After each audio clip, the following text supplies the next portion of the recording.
Welcome to Formula 1 Maths. This is exercise 1.1, which is linked to this first chapter in the Pure Maths book for Year 1. I have uploaded these questions onto the website. It is a good idea to go to the website, download the questions, do them before going to view the solutions on the YouTube channel. So we've got 5 questions to answer. So let's get started. Question 1. Given that y is equal to 1/8x cubed, express the following in the form k x to the power n, where k and n are constants. Now, before we are able to answer the questions, we need to rewrite y in a suitable form. So y can be written as 1/2 cubed x cubed, because the 8 is the same as 2 cubed. Knowing also that 1 can be written as 1 cubed, we can put a cubed here. We can use that knowledge to write y in a more suitable form, like this. As you can see, 1/2 x cubed, which is all that, all cubed. Now we go and substitute this y into y here. So for a, we will get this. So that's your y. And we now must raise this y to the power 1/3. So let's do that. So that's y to the power 1/3. Now let's simplify that. Using the laws of indices, specifically the law of multiplication, we can multiply 3 by 1/3 to get this. Then we can cancel 3 to get 1 here and 3 to get 1 here. So in the end, we get 1/2 x to the power 1. But as you know, we don't need to write a 1. So our final answer is y/2 x. So for question A, k is 1/2 and n is 1. B, we again replace this y with this form of y. So let's go and do that. So that's our 3 over here, this 3 is over there, and this y here is the whole of that. We need now to raise all that to -1. So we do that. Again, we multiply 3 by -1 to get this.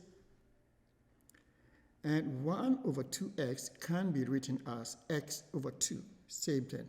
So let's go and do that.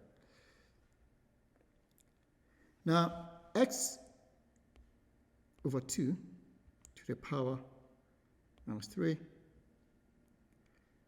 can be written as the reciprocal of x/2, which is 2/x raised to the power 3, because we want a positive power.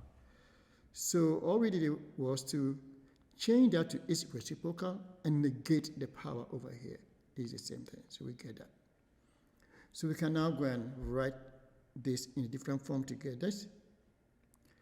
Now, we can go on and bring in the cubed into the brackets to get this. So we have 2 cubed over here, and that is 8. So we get 8 over s cubed in a bracket. We can now expand the bracket to get 24 over s cubed. You also know that 1 over x cubed is equals to x to the power minus 3. So that means our final answer is this. Because we want it in this form, that's why we've written it in this way.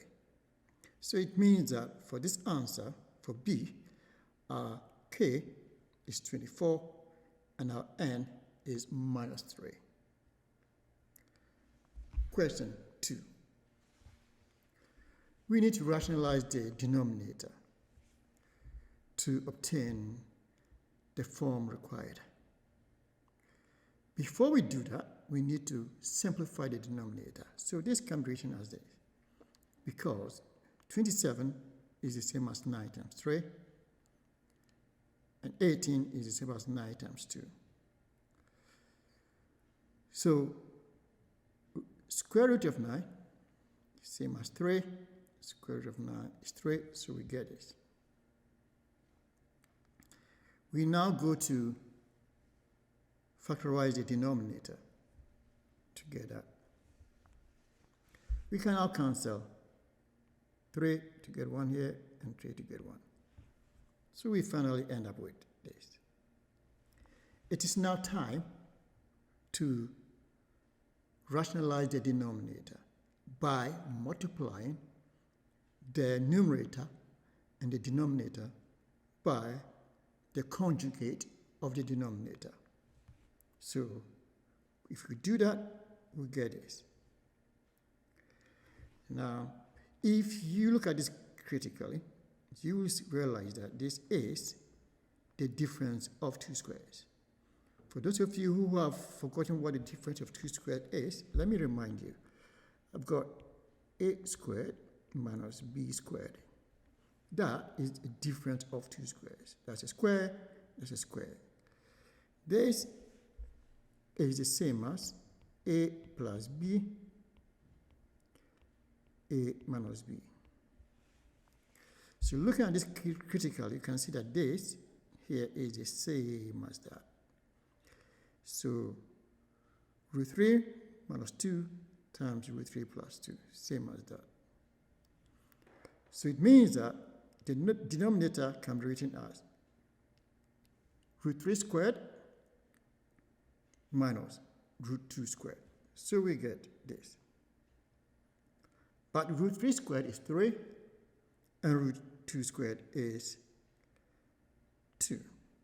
So we're going to get the simple form as that, which reduces to this, and finally we get this answer.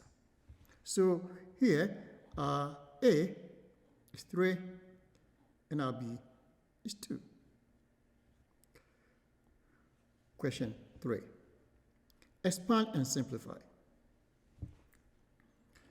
If you expand this, root 7 times 3 is 3 root 7. Root 7 times minus root 7 is minus root 7 squared. Minus 3 times 3 is minus 9. Minus 3 times minus root 7 is plus 3 root 7. So we get this. Root 7 squared is 7. So this simplifies to this. Now we collect like terms. 3 root 7 and 3 root 7 comes together to get this. So 3 root 7 plus 3 root 7 is 6 root 7. Minus 7 minus 9 is minus 16. So finally we get 6 root 7 minus 16. Question 4. Factorize completely.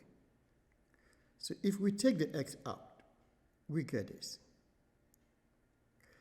Now, I've seen students just leaving this answer this way. That is not fully factorized.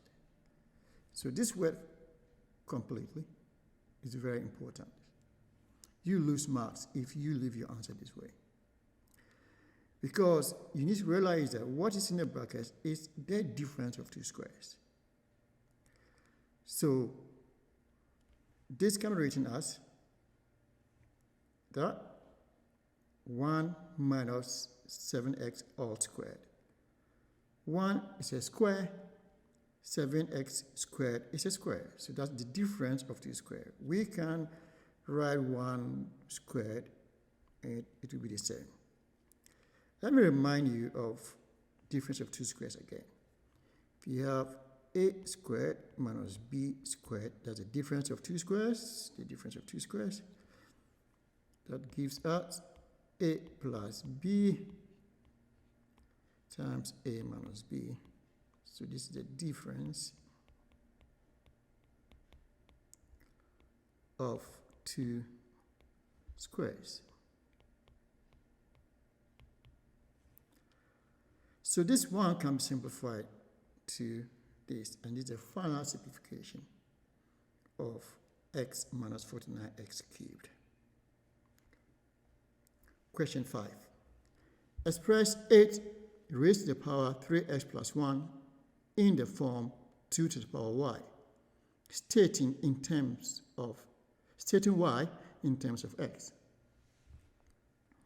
So we can write this way, because 8 is 2 to the power 3. Then according to the law of indices, we can multiply 3 by that. We multiply the powers to get this. Now all we do is expand the brackets of the power, and we get that. So we can go ahead and state the y in terms of x as y equals to 9x plus 2. And that is the end of these 5 questions. Again, thank you for watching, and I'll see you in the next video.